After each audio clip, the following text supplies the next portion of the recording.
and welcome to World Talks, where every word matters. I'm Salia Strzemska.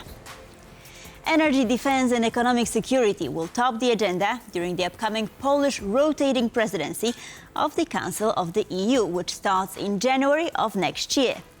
According to Polish officials, the goal is to bring, quote, some stability in these turbulent times. What could this entail? To answer this question, I am joined here today by Monika Sus, Associate Professor, Polish Academy of Sciences. Hello and welcome. Delighted to have you with us. Hello, thank you for having me. So let's start with the importance of this rotating presidency. So Poland is taking over from Hungary, and back then there was much worry about Hungarian presidency due to Viktor Orban's pro-Russian sympathies, among other issues. So yet luckily it did not translate into anything detrimental for the EU. Now, do you think that we will see more, of course, positive changes during the Polish presidency?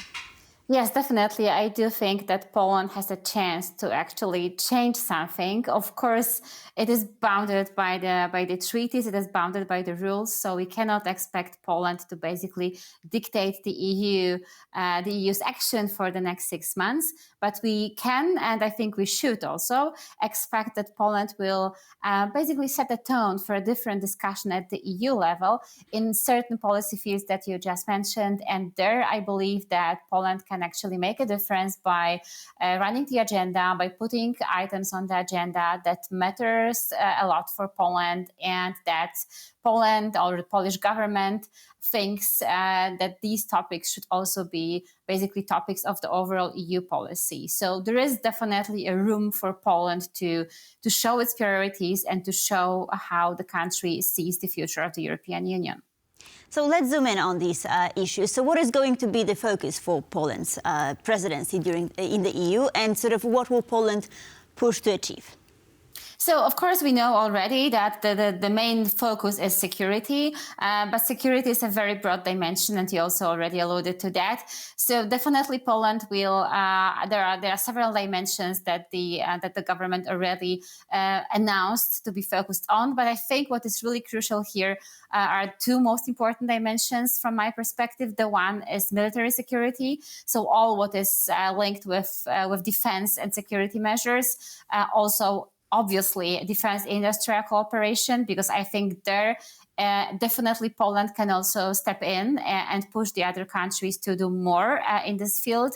And the other dimension will be economic security, because again, this goes hand in hand with security understood as hard security measures, meaning military, because without economic stability, without economic security, our industry, I mean European industry, will not be able to provide, for example, for expenditures related to the defense measures. So I would say that in these, again, broad areas, military security and economic security, there we really can achieve something as the presidency.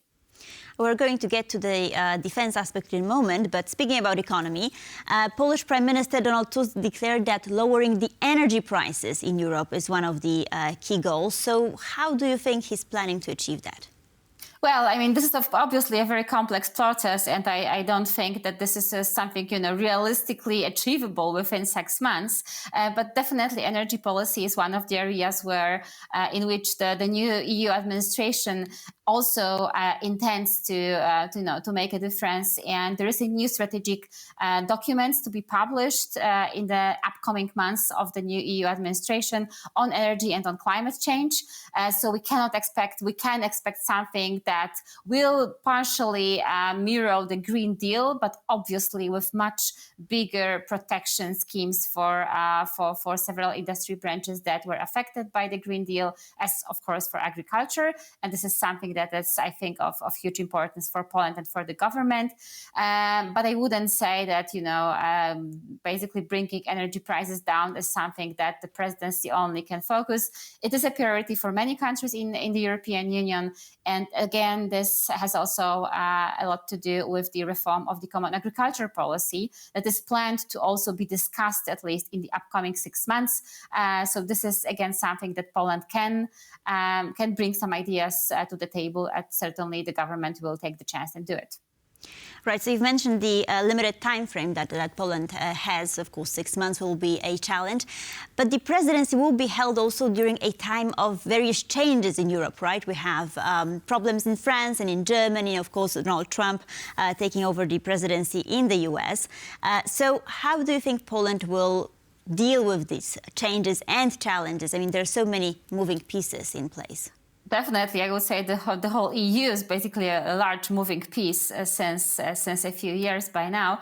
And definitely also what is, I think, important to realize is that when Poland held its first presidency in 2011, Poland was different, but also obviously the EU was different.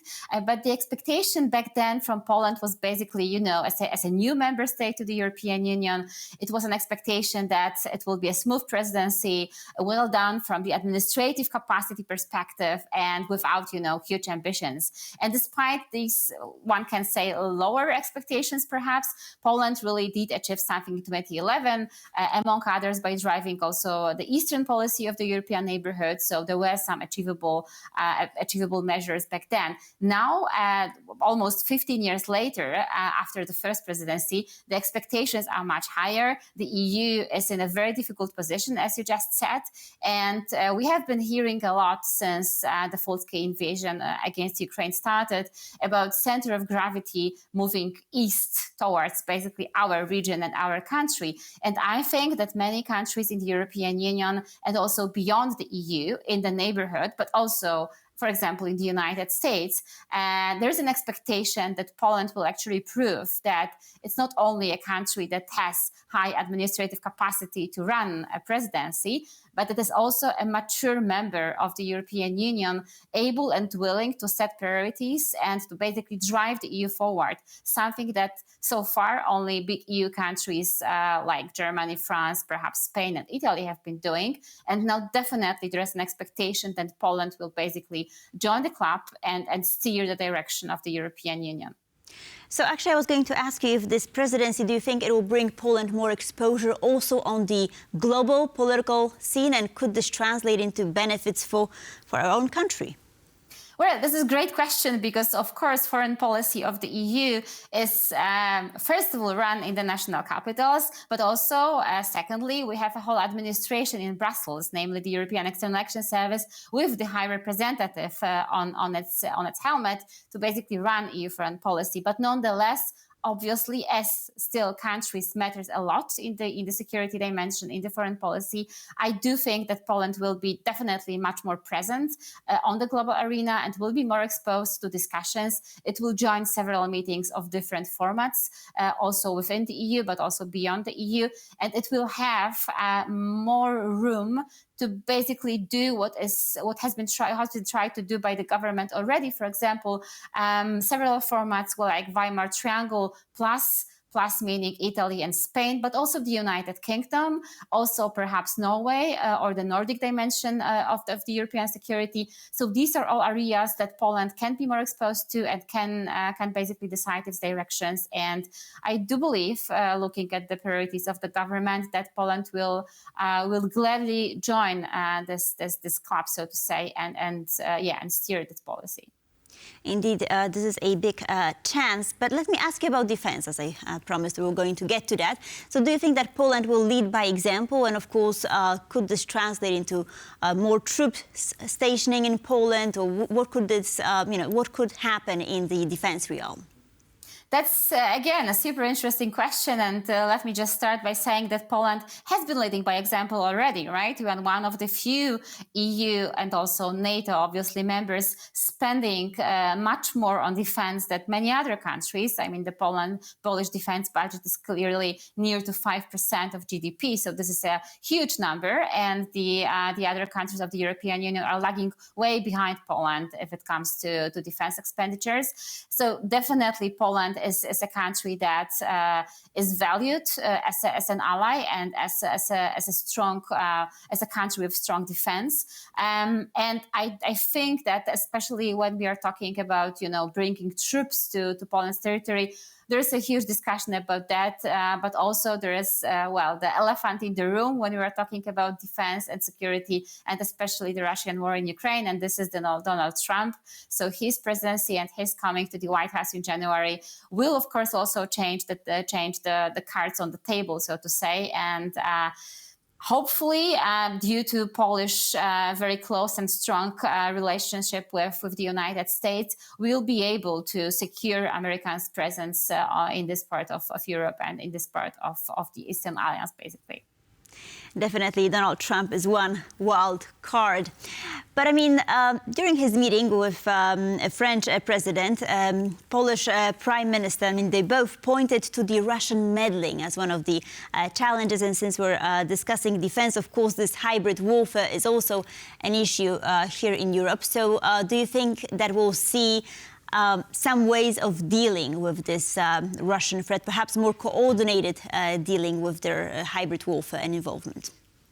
Yes, I think that the EU has already tried to tackle this topic, and we've seen some new measures coming from the European Commission to counter hybrid threats. Although at the same time, we have to be aware this is really difficult to do because, I mean, hybrid threats, obviously by their nature, are difficult to counter. And we've seen the elections in Romania. I am very much afraid, actually, about the hybrid warfare that we will be seeing before the elections in Germany, so in our western neighbor, because the elections that are scheduled for late February will definitely also be addressed and targeted by Russia and perhaps also by China. But yes, I do think that this is also one of the presidency priorities, is to strengthen the resilience of the European Union towards these threats, and perhaps also importantly, not only the EU resilience, but also the resilience of the European neighborhood, especially in the East. So definitely a challenging year ahead and challenging presidency ahead of Poland, but hopefully we'll manage to deal with at least some of these challenges. Monika Sus, thank you so much for being with us. Thank you very much. And thank you for watching World Talks. Please stay tuned for more here on TVP World.